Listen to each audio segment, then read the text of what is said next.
stupid photo. Problem solved. Guys? What the?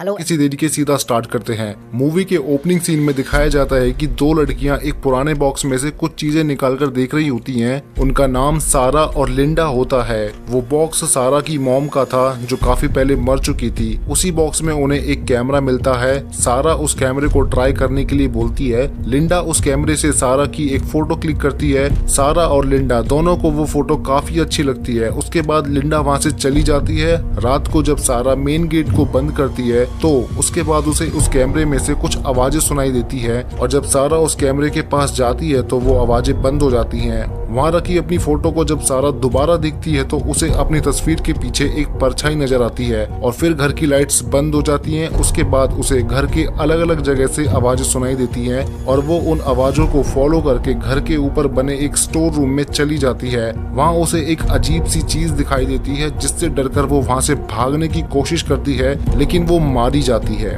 इसके बाद story shift होती है एक हाई स्कूल की लड़की पर जिसका नाम है बर्ड और वो लड़की नेचर से काफी इंट्रोवर्ट होती है। बर्ड एक एंटीक शॉप में काम करती है। उसका को वर्कर जिसका नाम टाइलर होता है वो एक दिन एक एंटीक कैमरा लेकर आता है जिसे देखकर बर्ड काफी खुश हो जाती है। वैसे आप लोग तो समझ गए होंगे कि ये कौन सा कैमरा है। बर्ड उसे चेक करने के लिए टाइलर की एक फोटो क्लिक करती है और कैमरा चल रहा था, वो काफी अच्छी कंडीशन में था। उसके बाद वो उस कैमरे को लेकर वहाँ से चली जाती है लेकिन उस कैमरे के केस और उसके साथ रखी चीजों को वो वहीं छोड़ देती है। वो घर जाकर उसी कैमरे से अपने डॉग की फोटो क्लिक करने की कोशिश करती है लेकिन शायद वो डॉग उस कैमरे की नेगेटिव वाइब को महसूस कर लेता है और पीछे हट जाता है। रात को वो टाइलर की फोटो में कुछ दाग या धब्बा सा नोटिस करती है और उसे साफ करने की कोशिश करती है। फिर उसे इग्नोर कर देती है और अपने कुछ फ्रेंड्स के साथ एक पार्टी में चली जाती है। टाइलर उस एंटीक शॉप में प्रोजेक्टर लगाकर कुछ पिक्चर्स देख रहा होता है। सडनली एक पिक्चर में उसे शैडो दिखाई देती है और जब वो रिवाइंड करके उस पिक्चर को दोबारा देखता है तो वो शैडो गायब हो जाती है लेकिन फिर से थोड़ी देर बाद उसे वो शैडो कंटिन्यूअसली दिखाई देती है। उसे लगता है कि पर्दे के पीछे कोई है और जब वो चेक करता है तो वहाँ पर कोई नहीं होता है। उसके बाद वो प्रोजेक्टर को चेक करने लगता है और तभी डरावनी आवाजों के साथ वो पर्दा उठता है और टाइलर पे अटैक करके उसे तभी मार देता है। बर्ड पार्टी में अपने स्कूल मेट्स से मिलती है। उनमें से एक लड़का जिसका नाम कॉनर होता है वो बर्ड के पास रखे उस कैमरे के बारे में पूछता है तो बर्ड उसे बताती है कि वो एक एंटीक शॉप में काम करती है और वहीं से उसे ये कैमरा मिला। उसके बाद वहाँ पर 3 लोग अपने फोन से एक ग्रुप फोटो क्लिक करने की कोशिश करते हैं लेकिन उनका एंगल ठीक नहीं बैठता है तो बर्ड अपने कैमरे से उनकी फोटो क्लिक करती है और तभी 1 सेकंड के लिए उसे पीछे वॉल पे एक शैडो दिखाई देती है लेकिन फोटो में उसे ऐसा कुछ भी नजर नहीं आता है। तभी एक लड़की जिसका नाम एवरी होता है वो वहाँ पर आती है और उस कैमरे से अपनी एक सेल्फी क्लिक करती है। थोड़ी देर बाद वहाँ पर पुलिस आती है और बर्ड को अपने साथ पुलिस स्टेशन ले जाती है। वहाँ उसे बताया जाता है कि उसका कोवर्कर टाइलर मर चुका है। पुलिस उससे पूछताछ कर रही होती है कि क्या टाइलर की किसी से दुश्मनी थी या और कुछ। रात को बर्ड अपने रूम में बैठी होती है और देखती है कि टाइलर की पिक्चर पे जो दाग या शैडो पहले थी अब वो वहाँ से हटकर एवरी की फोटो पर शिफ्ट हो गई है लेकिन इस बार भी वो उस चीज को इग्नोर करके सो जाती है। उसी रात को एवरी को अपने घर में किसी चीज की आहट महसूस होती है। उसे भी आवाजें सुनाई देती हैं। अचानक से उसे अजीब सी चीज दिखाई देती है जो उस पर अटैक कर देती है। वो वहाँ से भागने की कोशिश करती है लेकिन उसका सर लाइट से टकरा जाता है और वो गिर जाती है। तभी वो अजीब सी चीज पीछे से उसकी गर्दन पकड़कर उसे मार देती है। नेक्स्ट मॉर्निंग बर्ड ब्रेकफास्ट कर रही होती है तभी उसकी फ्रेंड कैसी उसे फोन करके बताती है कि एवरी मर चुकी है। उसके घर में ही उसकी बॉडी मिली थी। इतना सुनते ही बर्ड तुरंत जाकर उन फोटोज को दोबारा चेक करती है। वो देखती है कि रात को जो परछाई एवरी की फोटो में थी अब वो वहाँ से हटकर ग्रुप फोटो में आ चुकी है और ये देखकर उसके होश उड़ जाते हैं। वो समझ जाती है कि इस कैमरे में कुछ दिक्कत है।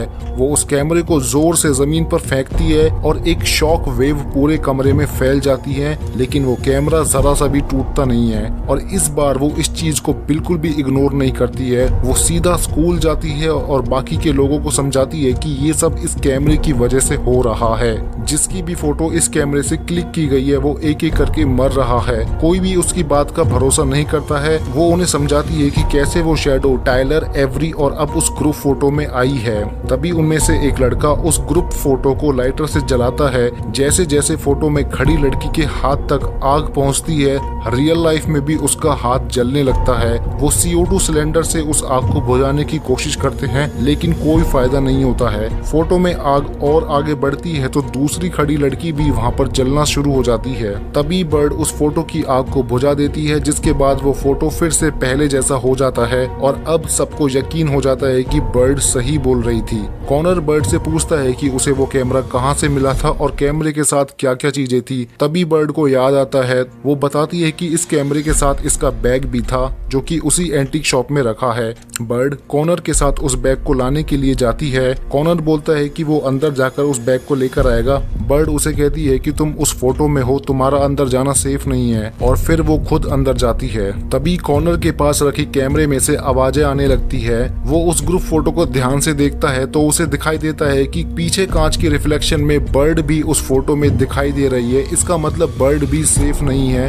अंदर शॉप में बर्ड को वो बैग मिल जाता है लेकिन उसकी टॉर्च की लाइट एक परछाई पर पड़ती है जिससे वो एक्टिव हो जाती है और बर्ड पर अटैक करने की कोशिश करती है। बर्ड उस बैग को लेकर वहां से भागती है लेकिन बाहर निकलते टाइम उसका स्कार्फ शॉप की शाफ्ट में फंस जाता है। इतने में ही कॉनर वहां आकर उसे निकाल लेता है। बर्ड को समझ नहीं आता है कि आखिर उस शैडो ने उस पर अटैक क्यों किया, तो कॉनर उसे समझाता है कि कांच की रिफ्लेक्शन में तुम भी उस फोटो में दिखाई दे रही हो। जिस लड़की का हाथ जल गया था वो और उसका बॉयफ्रेंड हॉस्पिटल में होते हैं। वो लड़का नर्स को बुलाने के लिए जाता है लेकिन रिसेप्शन पर कोई भी उसे नहीं मिलता है। बर्ड उस लड़की को फोन करके बताती है कि शॉप में उस शैडो ने मुझ पे अटैक किया था लेकिन मैं बच गई, अब वो चीज तुम्हारे पास आ सकती है, संभल कर रहना। वो तभी वहाँ से उठकर जाने की कोशिश करती है और जैसे ही वो कर्टेन को हटाती है वो चीज उस पर अटैक कर देती है और जब उसका बॉयफ्रेंड वापस आता है तो उसे जमीन पर कुछ खून की बूंदें दिखाई देती हैं, जिन्हें फॉलो करके वो आगे जाता है तो उसे उसकी गर्लफ्रेंड की बॉडी लटकी पाती है। बर्ड और कॉनर भी हॉस्पिटल पहुंच जाते हैं। वो लड़का गुस्से में बर्ड पर चिल्लाकर कहता है कि ये सब तुम्हारी वजह से हो रहा है। थोड़ी देर बाद वो कैमरे के बैग को ढंग से चेक करते हैं जिसमें उन्हें एक होमिसाइड केस की एक स्लिप मिलती है, जिसके बाद बर्ड और कॉनर उस केस की डिटेल्स को जानने के लिए थोड़ी रिसर्च करते हैं। उन्हें पता चलता है कि 1974 में उन्हीं के स्कूल के एक फोटोग्राफर टीचर ने 3 बच्चों को टॉर्चर करके मार डाला था और उस टीचर का नाम था रोलैंड जोसेफ सेबल। उस कैमरे पर भी उसके नाम के इनिशियल अल्फाबेट्स थे RJS। ये उसी टीचर का कैमरा था।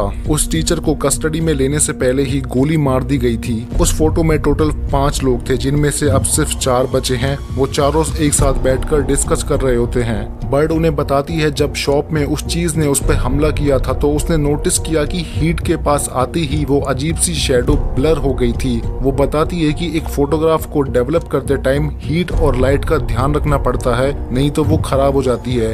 बर्ड इस चीज से फिगर आउट करती है कि वो शैडो भी एक फोटोग्राफ की तरह बिहेव कर रही है। वो सिर्फ अंधेरे में ही एक्टिव होती है। लेकिन उनमें से एक लड़का उस कैमरे को उठाता है तो कॉनर उसे शांत करने की कोशिश करता है और गलती से उस लड़के की फोटो क्लिक हो जाती है। कैसी नोटिस करती है कि वो शैडो ग्रुप फोटो से मूव करके उस लड़के की फोटो में जा रही है। वो लड़का उस कैमरे को कॉनर की तरफ करके बोलता है कि मैं नेक्स्ट टारगेट नहीं बनना चाहता हूँ। तभी कैसी उस लड़के की फोटोग्राफ में पेन से होल कर देती है जिससे उस लड़के के हाथ में भी होल हो जाता है, क्योंकि जो कुछ भी वो फोटो के साथ करेंगे वो रियल लाइफ में भी होगा। लेकिन फिर वो उस पेन को वापस निकाल देती है जिसके बाद वो फोटो पहले जैसा हो जाता है। वो लड़का गुस्से में कैसी पर चिल्लाता है। तभी एक पुलिस वाला उसे रोकने के लिए आता है तो वो गुस्से में गलती से उस पुलिस वाले को थप्पड़ मार देता है जिसकी वजह से उसे अरेस्ट कर लिया जाता है। बर्ड और कॉनर उस पुलिस ऑफिसर को समझाते हैं कि उनका फ्रेंड खतरे में है।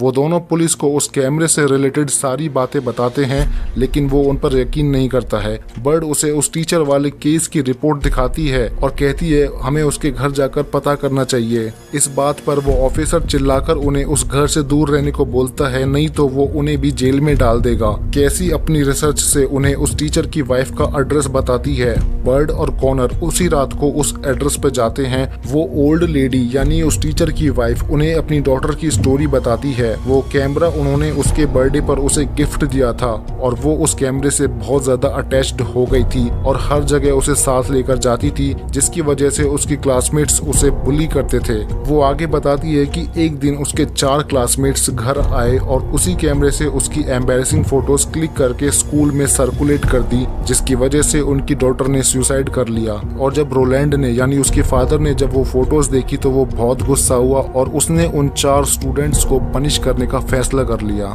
जिसमें से उसने 3 स्टूडेंट्स को टॉर्चर करके मार डाला, लेकिन उनमें से एक बचकर भाग गया। पुलिस ने रोलैंड को उसी रूम में गोली मार दी थी।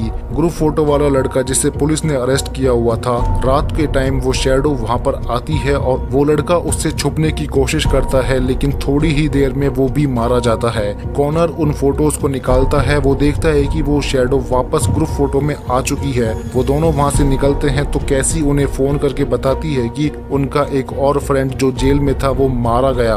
बर्ड कैसी को उसी टाइम स्कूल में मिलने के लिए बुलाती है।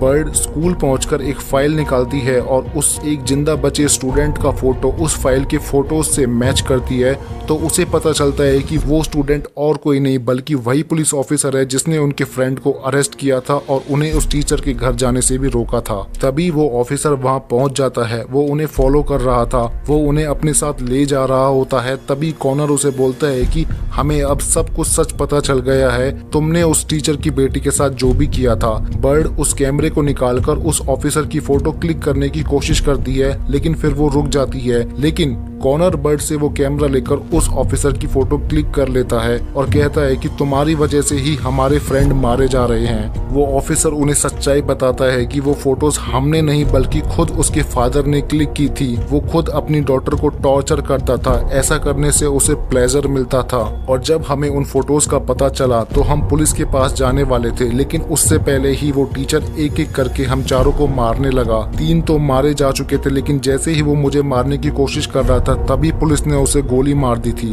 उसकी डॉटर ने खुद उसके फादर की वजह से सुसाइड किया था, हमारी वजह से नहीं। उस टीचर की वाइफ ने तुम्हें जो भी बताया वो सब झूठ है। और तभी वो शैडो वहां आ जाती है और इस बार वो सिर्फ शैडो नहीं बल्कि एक बहुत ही वियर्ड क्रिएचर की तरह दिखाई दे रहा था। वो उस ऑफिसर की फोटो को उठाता है और उसे बीच में से फाड़ देता है और रियल लाइफ में भी वो ऑफिसर 2 टुकड़ों में बट जाता है। उसके बाद वो तीनों अलग अलग डायरेक्शन में भागने लगते हैं, लेकिन वो क्रिएचर उन्हें हर जगह से घेर लेता है। वो जैसे ही उनके क्लोज आता है, बर्ड और कैसी एक बाथरूम में जाकर हॉट वाटर के टैप को ओपन कर देते हैं, क्योंकि बर्ड जानती थी कि एक फोटोग्राफ की तरह हीट उस क्रिएचर को भी डैमेज कर सकती है और ऐसा ही होता है। वो गर्म पानी के शावर को क्रॉस नहीं कर पाता है। बर्ड कैसी को वहीं छोड़कर कॉनर के पास जाती है और तभी उसे एक आइडिया आता है। वो बताती है कि अगर हम कैमरे से उसी क्रिएचर की फोटो को क्लिक कर लें तो शायद हम उसे कंट्रोल कर सकते हैं। वो दोनों तुरंत उस कैमरे को लेने जाते हैं।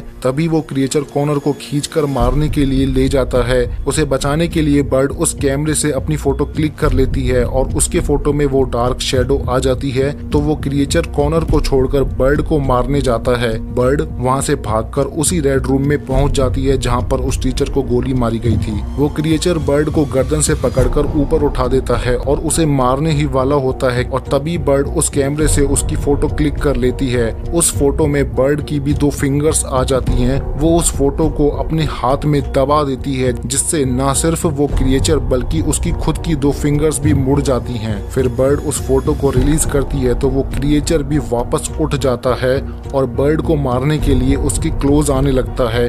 लास्ट में बर्ड उस फोटो को जला देती है। अगेन उस क्रिएचर के साथ उसकी खुद की 2 फिंगर्स भी जल जाती हैं। उसके बाद वो कॉनर और कैसी के पास जाती है। फिर वो तीनों उस ग्रुप फोटो को देखते हैं। फाइनली वो शैडो उस फोटो से जा चुकी है। अब वो सेफ है। घर जाने से पहले बर्ड उस कैमरे को पानी में फेंक देती है और यहीं पे मूवी एंड हो जाती है। तो गाइज, कैसी लगी आपको ये वीडियो? अगर अच्छी लगी हो तो इसे लाइक कर देना। ऐसे और स्टोरी एक्सप्लेनेशन के लिए सब्सक्राइब